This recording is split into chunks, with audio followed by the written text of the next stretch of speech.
Merci beaucoup. Je ne sais pas si je valide Maître Yoda, mais en tout cas, ravi de vous voir tous. J'aime bien des gestes marquants comme ça. Donc, John Karp, voilà. Je vais vous faire une petite présentation qui est un peu liée. Je ne sais pas si vous avez lu le livre NFT Révolution. Il va y avoir forcément des choses qu'on a empruntées là-dedans. Si vous écoutez notre podcast, le NFT Morning, ça va vous parler. Si vous êtes dans la NFT depuis un petit moment, là aussi, il y a peut-être des choses que vous avez déjà entendues. Pourquoi? Parce que c'est une présentation, on va dire, d'évangélisation. On se sent un peu évangile du NFT. Et le but, c'est que le plus grand nombre, justement, comprenne ce que c'est. Donc, s'il y a des choses qui vous parlent ou qui ne vous parlent pas, n'hésitez pas à me faire des retours. Et comme ça, je vais vous partager cette présentation à la fin. Vous pourrez vous la réapproprier. Et tous les gens qui ne connaissent pas le NFT et le crypto art, vous pourrez leur faire pour essayer de les convaincre. Concrètement, ça commence comme ça. Cette fameuse vente de Beeple qui a eu lieu en mars dernier, 69 millions de dollars chez Christie's, la fameuse œuvre Every Days, The 5000 Days. 17 millions de dollars pour la collection The Fungible, c'est une collection qui a été droppée par l'artiste Murad Pak chez Sotheby's. Et donc, il y a eu un grand nombre de pièces. La totalité de volume, ça a été 17 millions. Et quasiment 17 millions pour cette vente qui a eu lieu il y a un mois à peu près, chez Christie's.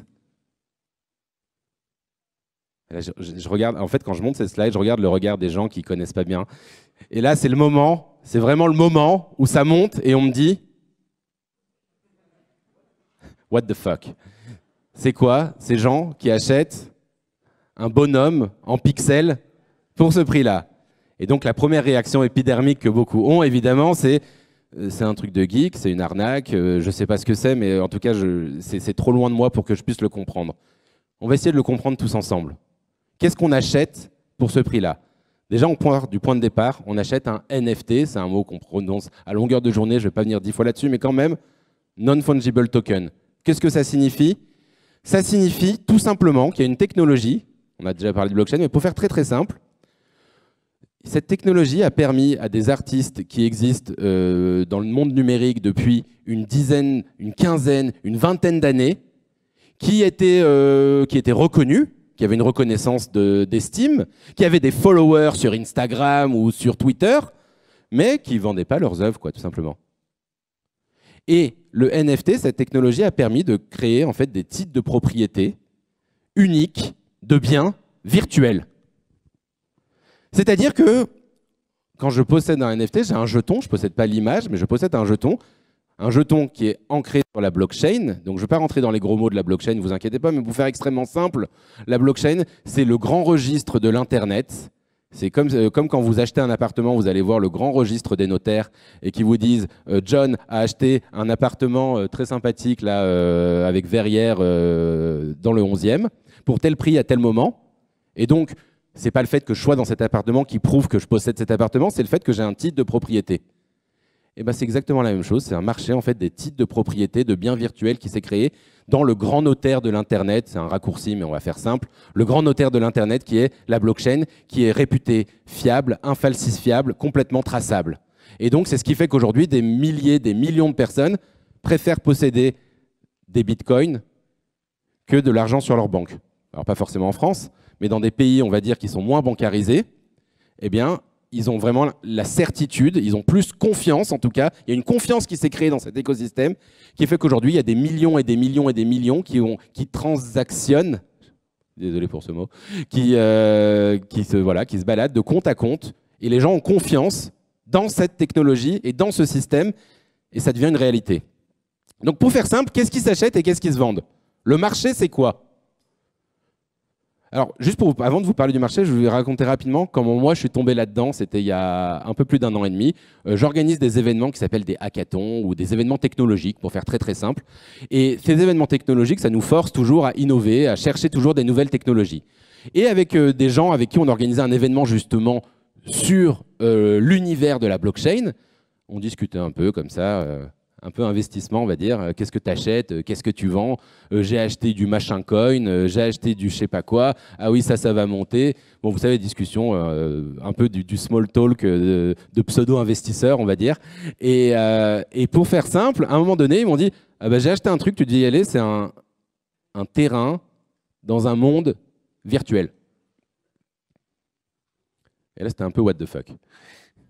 Mais vu que je suis quelqu'un de curieux, je me suis dit, ma réaction première, c'est de dire, il faut que j'y aille pour comprendre ce que c'est. Donc, je me suis retrouvé devant mon ordinateur avec des petits points jaunes qui brillaient et qui sont partis en 5 minutes pour acheter des terrains dans The Sandbox. Et bon, je savais pas trop. En plus, j'étais sur WhatsApp avec eux. Personne n'arrivait à l'acheter. Il n'y avait que moi qui arrivais. Donc, je me suis dit, en fait, peut-être que je me fais arnaquer, quoi. Bon, c'est pas grave. Ça m'a coûté $200. Bon, je l'ai fait. Et puis, un mois plus tard, en rediscutant avec eux, ils m'ont fait, t'as vu tes terrains, et leur valeur s'est multipliée par 4. Bon, là, tu sais, j'étais content. Je me dis, tiens, j'ai gagné de l'argent, c'est bien. Et ce petit côté, donc, cette petite curiosité, m'a fait, en plus, le fait que j'ai quand même une appétence pour ce genre de choses, ont fait que je me suis un peu plus intéressé à ça et que je suis un peu tombé dans le terrier du limpin blanc. C'est une expression qu'on utilise souvent. Mais je pense que quand on tombe dans cet univers, on se souvient tous du moment où on a commencé à s'immerger dans l'univers, finalement, des NFT pour la première fois. On découvre d'un coup des artistes, des entrepreneurs, des investisseurs, des innovants, des gens qui sont en train de refaire le monde, des gens qui sont en train d'imaginer une nouvelle société. Et on se dit, waouh, tout ça, c'était en train de vivre à côté de moi, j'en avais pas conscience. Et donc, c'est pour ça que j'ai eu envie un peu de le partager avec le plus grand nombre. Donc, qu'est-ce que c'est cet univers? C'est les mondes virtuels. Les gens qui achètent et qui vendent des terrains, qui achètent et qui vendent des wearables, des vêtements, des chaussures, des masques, et qui se les échangent entre eux, comme vous pouvez le faire dans des jeux vidéo aujourd'hui, sauf que la différence quand on le fait dans des jeux vidéo, c'est qu'on n'est pas forcément propriétaire de ces biens. Là, on peut les prendre, les échanger, potentiellement dans le futur, les amener dans d'autres jeux.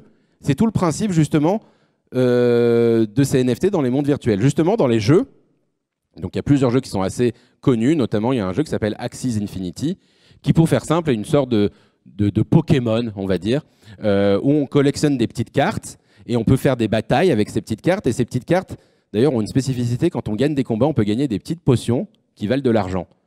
C'est même devenu le métier de certaines personnes dans certains pays de jouer pour gagner et pour gagner leur vie en jouant là-dedans, en échangeant et en vendant des cartes qui gagnent dans les jeux. Des cartes à jouer, ça c'est un exemple qui est très simple. Les cartes Panini, on en parle souvent. Voilà, il y a une société française d'ailleurs qui s'appelle Sorare. Il y a une société américaine qui s'appelle NBA Top Shot. C'est exactement l'équivalent de la carte Panini qu'on achète, qu'on vend, qu'on s'échange. C'est un marché énorme, le marché de la collection de cartes. Mais du coup, là en plus, il y a plein de petits trucs en plus. On peut utiliser ces cartes, les amener dans des jeux.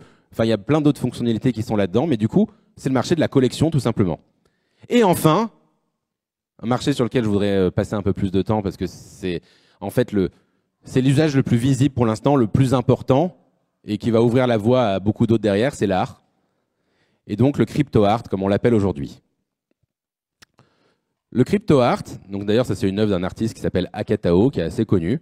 Mais vous avez compris le principe en fait du NFT. Tout le monde peut le voir, mais une seule personne le possède. Donc c'est ça en fait un NFT.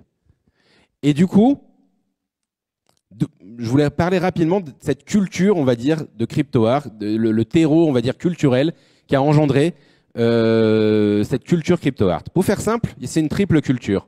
Une culture du jeu vidéo. Quand je dis du jeu vidéo, c'est un peu la culture qui était, voilà, c'était un peu une sous-culture née dans les années 90, inspirée de jeux vidéo, de mangas, et qui est en train de devenir un peu une culture dominante.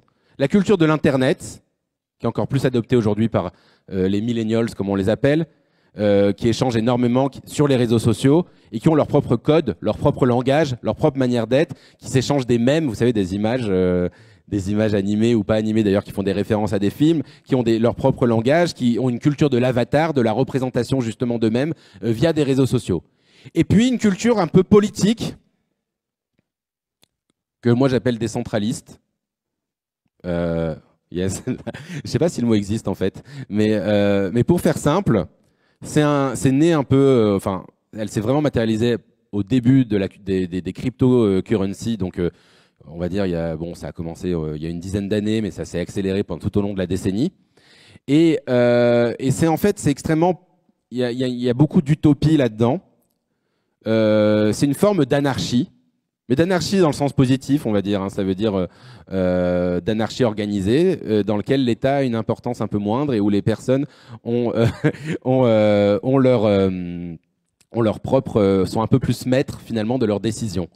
Et puis, hein, sont souverains, voilà, exactement. Donc c'est une forme de souveraineté. Et en fait, il y a beaucoup, quand on plonge là-dedans, de projets qui sont en train de se créer, qui se disent décentralisés. Ça veut dire des entreprises, des associations, voilà, d'autres, des projets, on ne sait pas trop ce que c'est. Ça s'appelle des DAO, DAO. Et en fait, c'est des organisations décentralisées dans lesquelles on ne retrouve plus de pyramide. On retrouve simplement des gens qui participent, qui vont être potentiellement rétribués à hauteur de leur participation et qui vont être potentiellement avoir des jetons de vote en fonction de leur participation aussi au projet. Et donc, c'est des nouvelles démocraties qui sont en train de s'inventer. Ces personnes-là, en fait, pensent la démocratie de demain, ou pensent en tout cas d'un nouveau système politique qui est un peu plus autonome vis-à-vis des institutions traditionnelles. Donc, ce mélange des cultures, on va dire, c'est un peu le terreau, on va dire, de ce crypto art.